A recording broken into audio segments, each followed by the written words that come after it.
Ouais, donc là, il est 7h30. Donc, je te montre un peu ce que ça donne. Oh, dis donc, ouais, bon, ça a bien poussé quand même, hein. Tu vois, ça bulle bien là, donc c'est quand même le signe que ça a bien travaillé. Je vais le laisser, bah, j'ai jusqu'à 13h hein, de toute façon. Et en fait, bah, ça pousse un peu de manière exponentielle. C'est-à-dire que hier soir, quand je suis allée me coucher, bah, ça n'avait pas du tout poussé. Alors, faut pas déprimer, hein. Ensuite, ça pousse en fait assez vite. Là, ça va pousser un peu plus rapidement jusqu'à 13h. Donc, bah voilà, bah retour à 13h. Donc là, il est 10h30. Je viens de rentrer de la ville. Je regarde où en est mon pain. Tu vois, il a bien gonflé. Oh, merde. Il colle. Attends. Oui, un peu le doigt. Tac. Donc là, tu vois qu'il remonte. Bon, en même temps, il colle. Donc, c'est fastoche. Voilà. Il est bien. J'hésite, tu vois, à le travailler maintenant. Je pense que je vais le faire. Voilà, c'est du feeling. Alors, je t'avais déjà dit ça sur une vidéo, enfin la précédente. Le pain, donc, il pousse bien à la fin. Tu vois, tout à l'heure, il avait un peu poussé, mais là, en 2 heures, il a vraiment doublé par rapport à hier. Euh, Avec ma copine Juliette, on aime bien dire qu'on fait du pain libre parce que, bah, en fait, on l'observe et on respecte pas à la lettre les temps de pouce, machin, parce que ça ne fonctionne pas comme ça. Euh, et puis de toute façon, c'est comme pour les pesées à l'époque, quand ils faisaient du pain, ils n'avaient pas de balance de précision. Moi, c'est pareil, des fois le levain, je ne mesure pas, mais je mets de l'eau jusqu'à ce que ça fasse la consistance lait, et après je mets de la farine jusqu'à ce que ça fasse la consistance crème Marie Morin bien beurrée, quoi. Il y a un autre truc que je t'ai pas dit. Ça, c'est important, c'est un thermomètre de cuisine. Euh, Il y a une petite tige comme ça, mais enfin, ça, tu connais, hein. En fait, bon, moi, il est en truc comme ça, là, thermodynamique ou je sais pas quoi. Comment ça s'appelle? Je ne me souviens plus. Dynamo. Il faut donc prendre la température de la farine, de la température ambiante, en général c'est les deux mêmes, tu les ajoutes et la différence de 70 plus ces deux températures te donne la température de l'eau. Alors ça c'est important de le respecter. Ma copine Juliette me dit que c'est important et c'est vrai, c'est important. En fait, on dit que la température de base c'est 70 à laquelle tu retranches donc température de la farine et température de la pièce. Et en fait cette température de base elle va te permettre d'avoir une pâte à environ 27 degrés je crois et c'est vraiment bien. Je te laisse te renseigner là-dessus hein, sur internet parce que je pourrais pas t'expliquer pourquoi c'est 70. J'avoue que j'ai pas eu le temps en fait de regarder.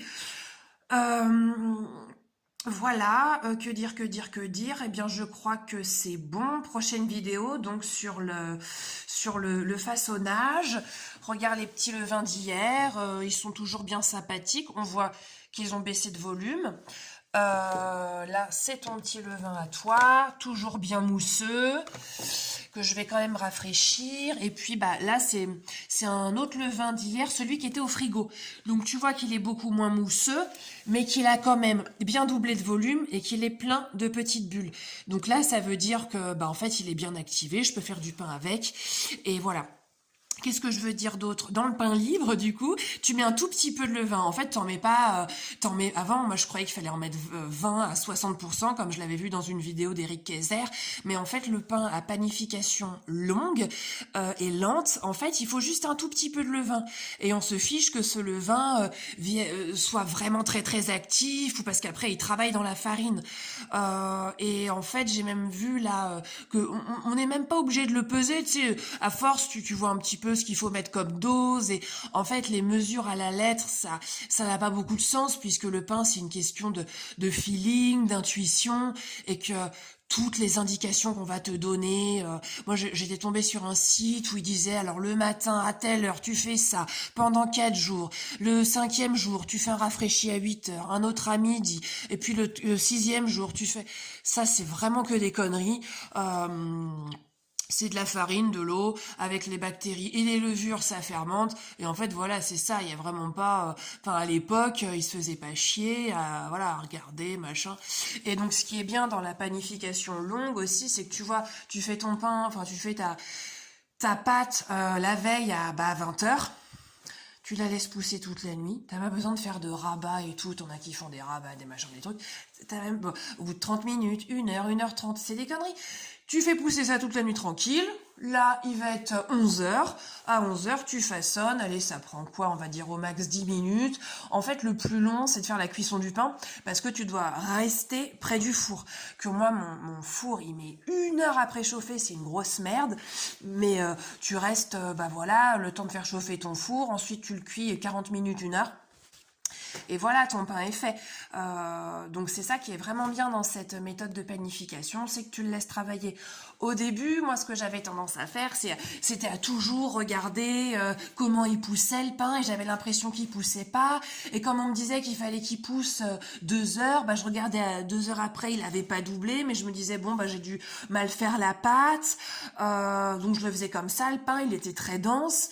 Et puis voilà, hein, comme je t'ai dit, en fait je l'ai laissé pousser, je l'ai observé, et puis je me suis rendu compte qu'au bout de 17 heures il était bien, et qu'en fait voilà, en fait faut l'observer, et tu fais en fonction quoi.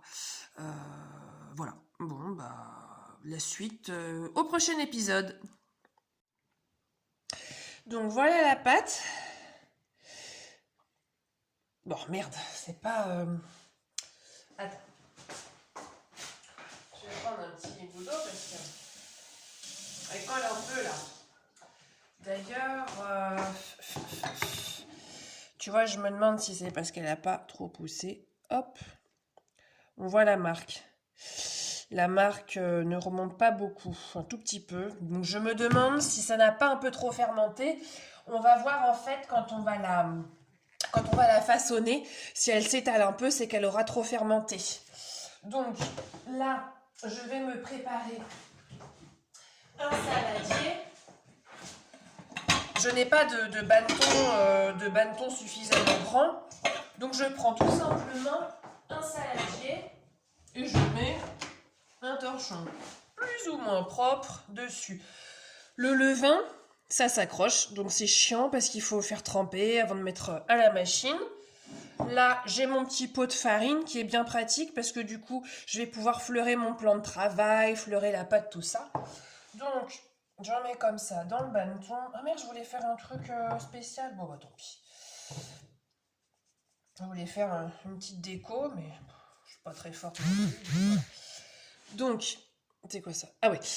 Donc voilà.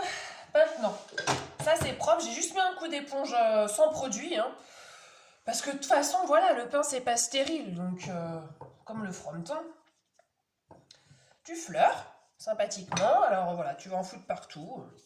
Faudra passer l'aspirateur, mais c'est pas grave. Ma petite corne, où est-elle? Elle est là. C'est quand même bien pratique hein, d'avoir ça. Donc, je vais te montrer un peu. Tu peux la tremper dans l'eau pour pas que ça accroche. Ah voilà. Tu peux la tremper dans l'eau ou la farine, un peu. Et là, d'un geste énergique, sans avoir peur d'abîmer la pâte, hein, même si ça fait ça, on s'en fout. Ah, on s'en fout. Hop, hop, hop, hop. De toute façon, voilà. Hop, tu la décolles bien. Hop. Et hop. Voilà. C'est une étape que j'avais du mal à faire avant parce que moi j'ai toujours du mal à être énergique, j'ai peur d'être brutale. Donc la pâte, bon, elle coule un peu, mais ça m'a l'air d'aller. Alors ce que tu fais, parce que ça colle un peu, soit tu mouilles tes mains, soit tu mets un petit peu de farine. Moi je vais mettre un peu de farine, j'ai pas trop envie de la rendre gluante, la pâte. Et alors, si la pâte elle colle comme ça, là au plan de travail, pour pas la déchirer, tu fais comme ça. Et tu fleures. C'est quand même vraiment pratique, hein, la corne, hop.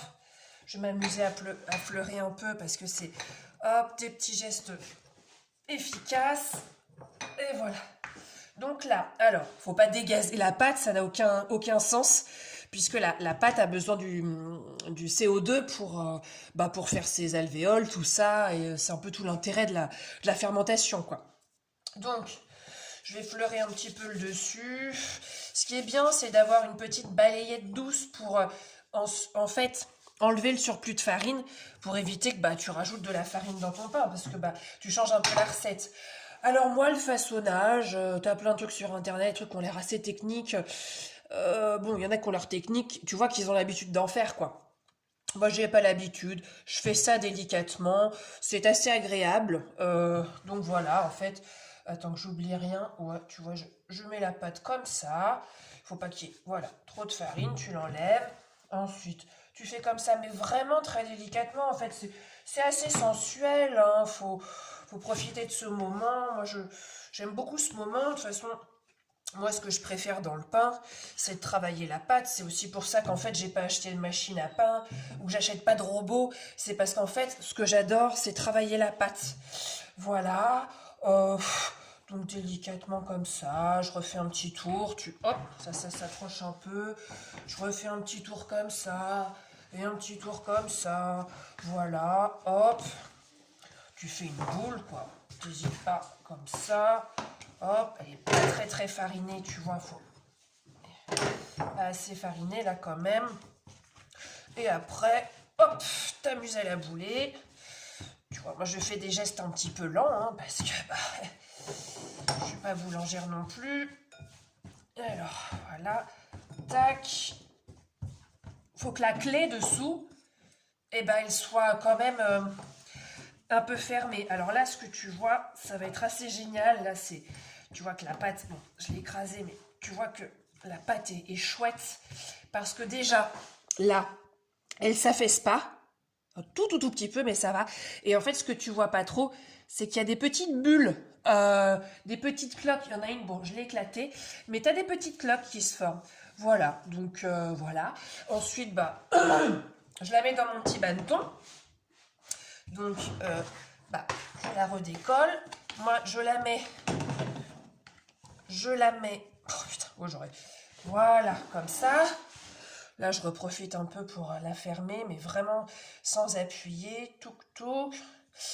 Ouais, il y a des petites bubules. Tu mets la clé ici, ou la suture. Comme ça, après, quand tu retournes sur la plaque, bah, tu as la belle surface de la miche. Tu peux grigner, tout ça. Après, il y en a qui font l'inverse, qui mettent ça dessous. Et du coup, quand ils cuisent le pain, c'est ça qui est au-dessus. Et en fait, ça éclate un peu. C'est joli aussi, hein. De toute façon, c'est... Là, il y a une petite bulle, une petite bulle. Ça, c'est que tu sais que la pâte, elle est cool. Elle s'affaisse pas. J'allume tout de suite mon four. Elle a bien poussé la pâte, donc ça sert à rien de la relaisser pousser là-dedans. Petite bulle. Il y en a qui laissent pousser avant, après. Moi, je te dis, tu fais panification longue, ça pousse, tu façonnes, t'allumes ton four, comme ça repose un peu, ça se détend, quoi. Et puis après, c'est bon, tu peux la faire cuire. Donc, comme je fais un peu tout en temps réel, j'ai bien ma plaque, faudra pas... Ouais, donc ce que je disais avant que enfin, après que la vidéo est coupée, c'est que la plaque, donc voilà. Oui, je disais, il faut pas oublier de mettre de la farine, mais pas pendant qu'elle est au four, qu'elle préchauffe, parce que sinon la farine se torréfie euh, et elle crame. Donc, tu fais préchauffer le four sans farine. Ensuite, tu sors ta plaque, tu farines et tu retournes ton pain.